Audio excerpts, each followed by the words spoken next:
hamba-hamba Tuhan, anak-anak Tuhan yang luar biasa. Semua kita yang diberkati Tuhan hari ini. Saya percaya saudara dan saya adalah orang-orang yang berbahagia.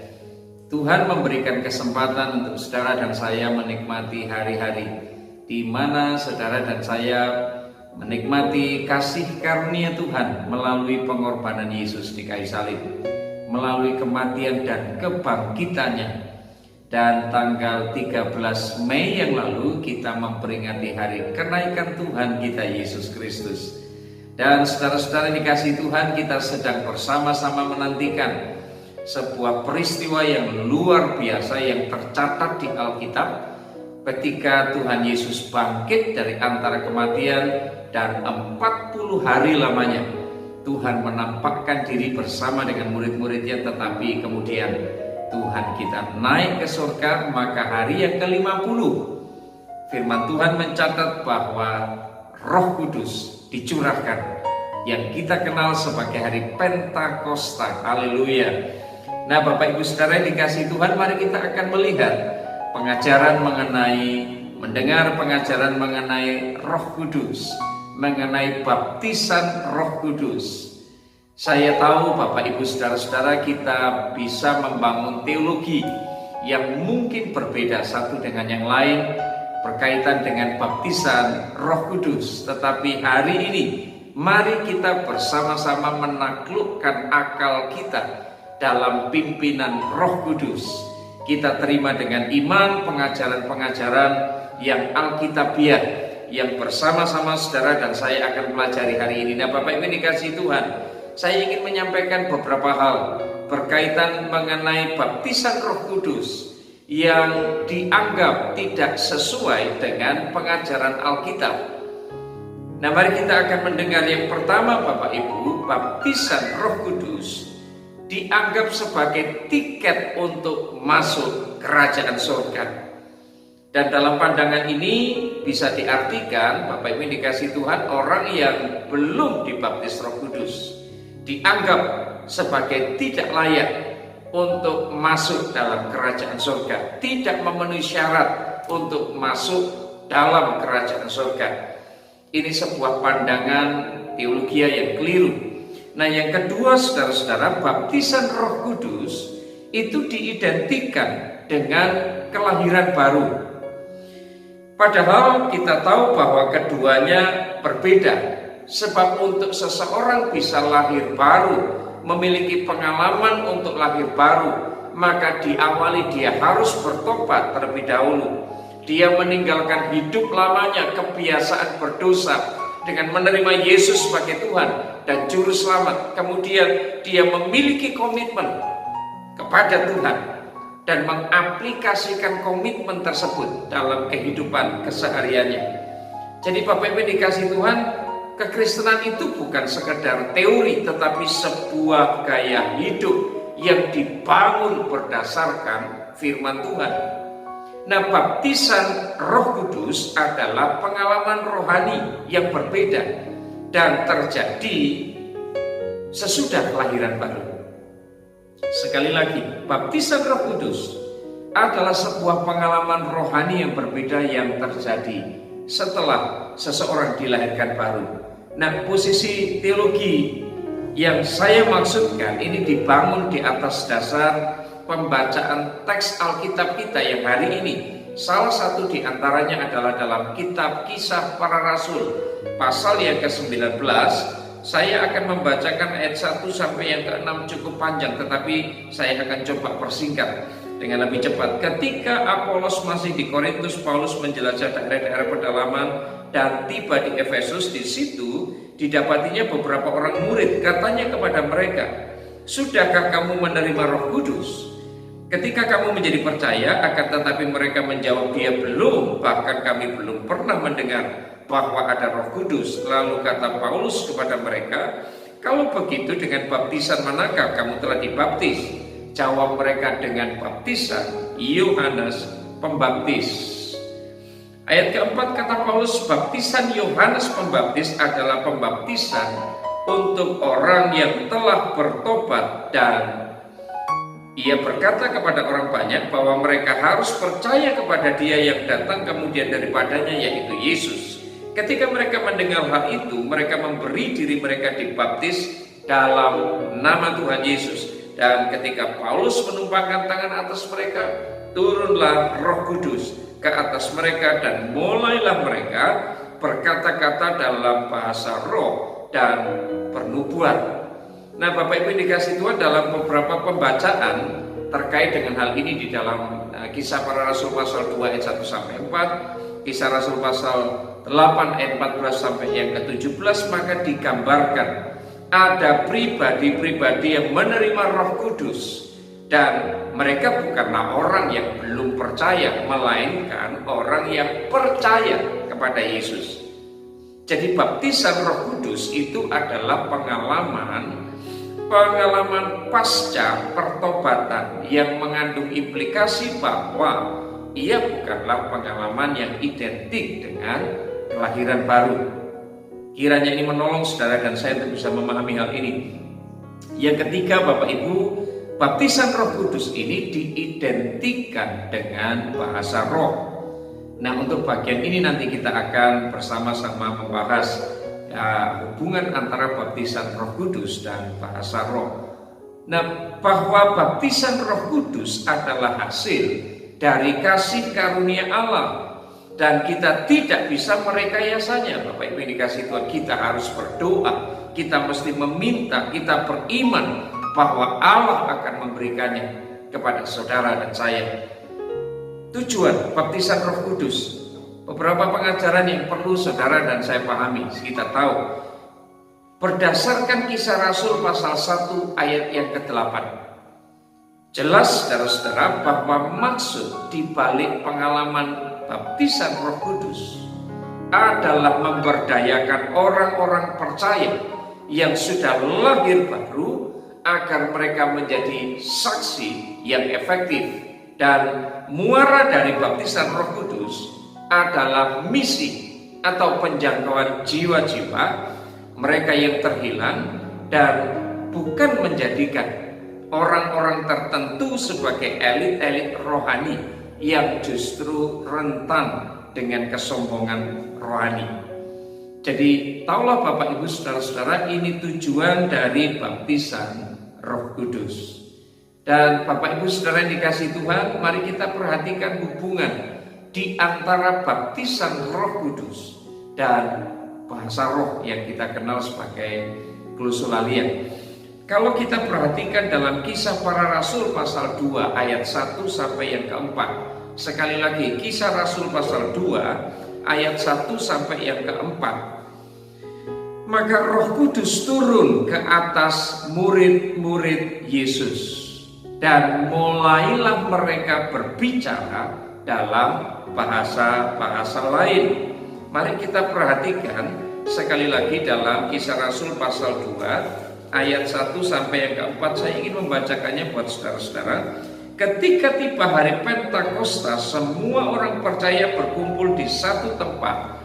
Tiba-tiba turunlah dari langit suatu bunyi tiupan angin yang keras memenuhi seluruh rumah di mana mereka duduk, dan tampaklah kepada mereka lidah-lidah seperti nyala api yang bertebaran hingga pada mereka masing-masing. Ayat yang keempat, maka penuhlah mereka dengan Roh Kudus, lalu mereka mulai berkata-kata dalam bahasa-bahasa lain seperti yang diberikan oleh Roh itu kepada mereka untuk mengatakannya. Jadi Bapak Ibu dikasih Tuhan, ketika Roh Kudus turun ke atas murid-murid Yesus, maka mulailah mereka berbicara dalam bahasa-bahasa lain. Dan glosolalia ini adalah tanda fisik awal. Tanda fisik awal seseorang menerima baptisan Roh Kudus. Istilah tanda fisik, saudara-saudara, mengingatkan kita bahwa ada tanda-tanda non-fisik dari mereka yang menerima baptisan Roh Kudus. Nah, beberapa orang misalnya menyatakan bahwa baptisan Roh Kudus ini membawa mereka dalam perjumpaan dengan Allah yang Maha Kudus, dan pada akhirnya mengantar mereka kepada sebuah kehidupan dan kesaksian yang lebih positif. Mari kita perhatikan kata awal ini menunjukkan mungkin saja Bapak Ibu ada tanda-tanda lain dari penerimaan Roh Kudus yang nantinya terlihat jelas dalam kehidupan seseorang yang pernah mengalaminya. Dia akan lebih bergairah untuk bersaksi bagi Tuhan. Ada kuasa dalam pelayanan kesaksian yang kerap kali kita temukan dalam diri orang-orang yang mengklaim dirinya telah mengalami baptisan Roh Kudus. Nah Bapak Ibu dikasih Tuhan, mengapa bahasa roh ini terkait erat dengan baptisan Roh Kudus? Mengapa baptisan roh terkait erat dengan baptisan Roh Kudus? Nah, kerap kali Bapak Ibu yang dikasih Tuhan, yang menjadi tanda pemisah antara satu suku dengan suku yang lain adalah bahasa. Misalkan bahasa Batak, saudara-saudara, adalah bahasa yang menjadi pertanda bahwa mereka suku Batak yang berbeda dengan suku Jawa, atau barangkali bahasa pebisnis. Mereka punya bahasa sendiri yang hanya bisa dipahami oleh kaum pebisnis dan bukan oleh tukang ojek atau sebaliknya. Jadi artinya bahasa ini benar-benar menjadi pemisah antara satu kelompok dengan kelompok yang lain, antara strata sosial yang satu dengan strata sosial yang lain. Dan pada peristiwa Pentakosta yang pertama, justru Allah memilih glosolalia ini sebagai tanda. Glosolalia ini adalah bahasa yang tidak dikenal, yang tidak dipahami dan tidak dijumpai di permukaan bumi ini. Nah, saudara-saudara, dalam pemahaman semacam ini akhirnya kita bisa sedikit mengerti mengapa Allah harus memakai glosolalia sebagai tanda, membuktikan bahwa Allah kita menempatkan dirinya sebagai Allah yang bebas, Allah yang berdaulat, Allah yang tidak mau dibelenggu oleh bahasa-bahasa tertentu, Allah yang menempatkan diri sebagai yang berdaulat dan memiliki kasih yang inklusif, saudara-saudara. Kasih yang tidak bisa dibatasi oleh suku, tidak bisa dibatasi oleh ras, oleh budaya, oleh latar belakang pendidikan, dan sebagainya. Demikianlah Allah kita, Allah perjanjian baru, Allah yang mengasihi semua orang, semua suku, semua golongan, semua bangsa. Jadi Bapak Ibu dikasih Tuhan, di sini jelaslah keterkaitan antara bahasa baptisan Roh Kudus dan glosolalia. Jadi saudara-saudara yang dikasih Tuhan, setiap kali seseorang percaya mengalami baptisan Roh Kudus yang disertai dengan berbahasa roh sebagai tandanya, sebenarnya kita sedang diingatkan bahwa karunia Pentakosta yang diterima ini bukanlah untuk menjadikan dirinya elit-elit rohani, tetapi untuk membuatnya sadar bahwa dia bukan sekedar penonton, melainkan player atau pemain dalam rencana besar Allah untuk menjangkau dunia ini. Jadi Bapak Ibu dikasih Tuhan, sedemikian hebatnya Tuhan kita. Kiranya pengajaran seperti ini akan menolong Bapak Ibu, saudara dan saya untuk semakin memahami tentang bahasa roh dan karunia Roh Kudus. Jadi Bapak Ibu dikasih Tuhan, implikasi dari pemberitaan firman malam hari ini adalah yang pertama, jikalau seseorang dia mengaku dibaptis oleh Roh Kudus, tetapi hatinya masih tertutup atau beku terhadap misi atau penjangkauan jiwa-jiwa mereka yang terhilang, kiranya patut diragukan, saudara-saudara, apakah dia adalah orang yang sudah dibaptis oleh Roh Kudus. Dan yang kedua, Bapak Ibu dikasih Tuhan, jikalau seseorang sudah dibaptis oleh Roh Kudus, namun dalam hati kecilnya dia masih memandang suku, dia masih memandang ras atau golongan lebih inferior dibanding suku, ras atau golongannya sendiri, maka perlu diragukan apakah orang yang bersangkutan sudah dibaptis oleh Roh Kudus. Karena saya percaya baptisan Roh Kudus justru membuat kita melek mata kita bahwa Allah mengasihi semua orang, tidak peduli golongan, tidak peduli suku manapun juga. Karena Allah kita adalah Allah segala bangsa. Kiranya Tuhan menolong saudara dan saya. Bersukacitalah di dalam Tuhan, saudara-saudara. Mari nikmati hadirat Tuhan, hadirkan Tuhan dalam hidup saudara. Alami perjumpaan pribadi, pengalaman-pengalaman rohani bersama dengan Tuhan. Saya percaya Roh Kudus dicurahkan untuk saudara dan saya di dalam keseharian kehidupan kita. Karena Roh Kudus ini yang akan memimpin saudara dan saya melalui hari-hari ke depan yang kita tidak tahu apa yang akan terjadi ke depan. Tapi percayalah, ada Roh Kudus yang akan menopang saudara dan saya, memberikan hikmat, memberikan pertolongan, memberikan kekuatan yang baru, sehingga saudara dan saya melewati semua kondisi apapun, karena menyadari saudara dan saya tidak sendiri. Roh Kudus akan memampukan, menyanggupkan saudara. Tuhan memberkati.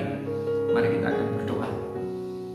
Bapa, di dalam nama Tuhan Yesus kami bersyukur untuk firman yang kami dengar, pengajaran firman yang singkat, tetapi hamba berdoa di dalam nama Yesus, kiranya Tuhan akan memberi kami hikmat-Mu, menolong kami untuk memahami betapa Allah Roh Kudus dicurahkan atas hidup kami, supaya kami menjadi hamba-hamba Tuhan, orang-orang yang melek mata jasmani kami, mata rohani kami.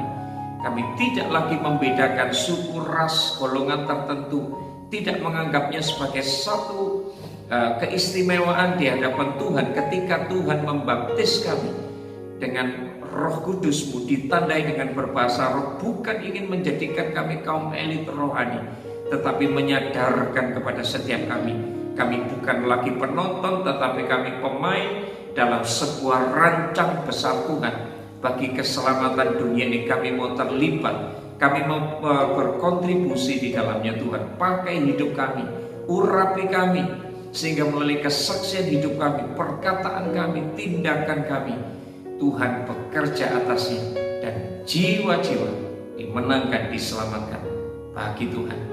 Kami bersyukur untuk pengajaran firman-Mu hari ini Tuhan. Segala kemuliaan kami persembahkan bagi dalam nama Yesus. Amin. Tuhan Yesus